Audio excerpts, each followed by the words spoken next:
Bonjour à tous et bienvenue dans notre émission mensuelle L'Info des taux. Et on retrouve encore une fois notre expert. Bonjour Merci Damien. Franck de répondre présent encore une fois. C'est normal, c'est un plaisir. Donc parlons peu, parlons bien. Comment évoluent les taux en ce mois de novembre?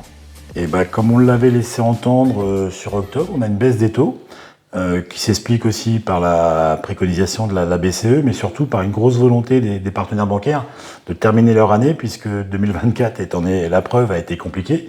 Les objectifs n'ont pas été atteints dans toutes les banques, et on a toutes les banques sur le mois de novembre là, qui sont en train de baisser leurs taux, donc ça va de moins 10 à moins 30. Donc ça prouve qu'il y a une volonté de faire du dossier. Et aujourd'hui, avec une certaine fierté, sur des dossiers sur 25 ans, j'ai obtenu un 3,25. Donc, et c'est pas le dossier que souvent on a avec 15 000 euros de revenus. Hein. On est sur des dossiers, des très bons dossiers, mais avec un peu d'apport, mais avec une volonté surtout pour les banques de récupérer de la clientèle. D'accord, donc là un signal très positif pour cette fin d'année. À côté, on a entendu dire effectivement que la Banque Centrale Européenne avait baissé effectivement le taux directeur. Est-ce que ça a un impact réel, cet élément-là?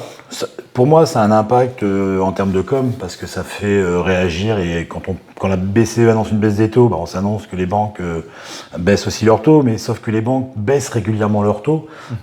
Sur le mois d'octobre, moi j'ai eu 2 partenaires bancaires qui nous ont fait 2 baisses de taux, c'est-à-dire qu'on a eu des taux du 1er au 15 octobre, et ensuite du 15 au 30 octobre, on a eu une nouvelle baisse de taux.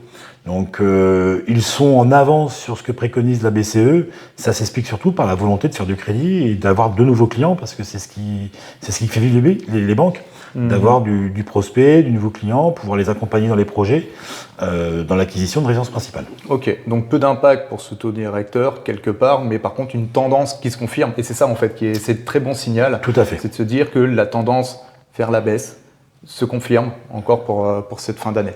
À côté de ça, on voit, nous, au niveau du marché, toujours des prix qui baissent. D'ailleurs, je vais vous mettre par ici la courbe de baisse de prix sur mon petit village de Franqueuil, par exemple. Après le Covid, on a eu une très très grosse hausse qui, après, a rechuté courant 2023, en fait. Rappelons-nous décembre 2023, où on est monté jusqu'à presque 5%, à 4,8%. Ouais, dans 4,60. Puis surtout une volonté pour les banques de ne pas faire d'efforts, parce que le marché était quand même assez tendu.